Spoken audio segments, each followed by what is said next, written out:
Kansas and Illinois. I picked Illinois to win and cover this game. You picked Kansas to win and cover this game. I felt good about Illinois' defense and what Aaron Henry did in the offseason. I think they had the personnel that they didn't have last year. And boy, did Illinois look really good on Saturday. They look really good. Altmaier, when he's play action, he throws a really good football. He does. And even though they lost their tight end for the year, Zachary Franklin is incredible. That guy, I was a little bit nervous to see because he didn't play well or healthy last year, but he looked like himself back at the UTSA days. Pat Bryant had a nice catch. Caden Fegan ran the ball well at times. Obviously, he didn't no eye-popping stats, but they did enough.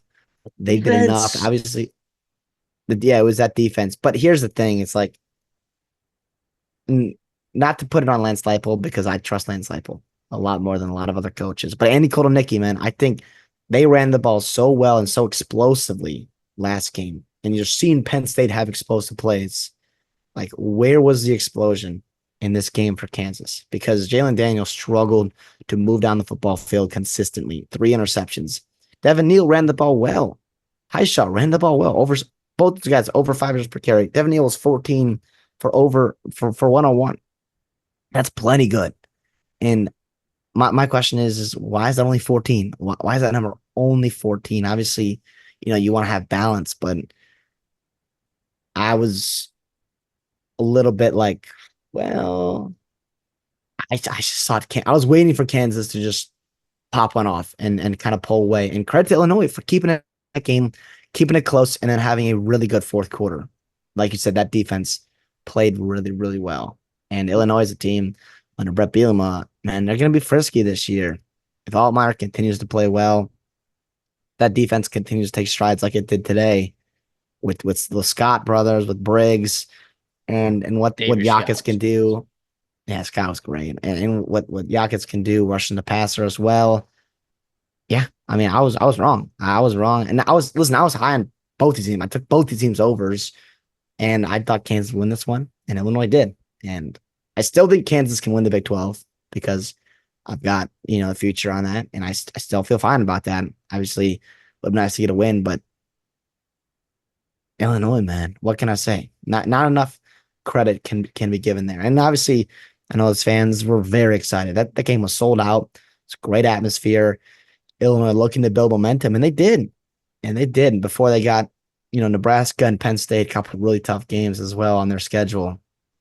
But if you can make it to November, just make it to November, and I think you can have a really good chance to be bowling at the end of the year. Yeah. I wonder, because Lance Leipold also said he's like, we're not changing the offense. It's just going to be a different guy calling plays, right? And that's Jeff Grimes, who I respect for the most part as an offensive coordinator. How healthy is Jalen Daniels? Because we talked about how they didn't use him a lot in the run game week one. And, while Kansas looked good, at least in the second half, threw 3 picks. Like Jalen Daniels did not look like the Jalen Daniels that we're used to as well. So how much of this is Jalen Daniels and how much of this, and I know the rushing attack, the explosiveness in the rushing attack was lacking a little bit, although Devin Neal did have 100 yards and 14 carries. But I look and I'm wondering if we're gonna see this Jalen Daniels all year, or if we're gonna see the old Jalen Daniels all year. Here's what I'll say to that is they ran him early on a one designed run, and I just I was like, I was like, oh, be okay. And he kind of like got up a little bit slow, but he was fine. And I think I attribute his struggles throwing the ball more to rust than anything. This is a guy that did not play a lot last year. He has not practiced a lot because of his back injury and because I want to keep him healthy. To me, that's what I guess I should have accounted for that and should have been more aware that his rust in terms of reps, live reps, getting there. I mean, yes, he's played a lot of football over his career, but he's also been hurt a lot. And it's been a while since he's getting back into the groove. And I think you saw some rust there, some bad decisions, some missed throws. They had a couple, penalties, overturned some touchdowns. But yeah, I think, more credit I think has to be just given to Illinois and what they did disruptively. It looked like 2022 again. And I think if you're Illinois fans, that is really encouraging. And you didn't even run the ball great. You didn't even run the ball great. And that's what's exciting. Is that Altmaier did enough. Your defense flew around. The crowd was behind you. And you got to win.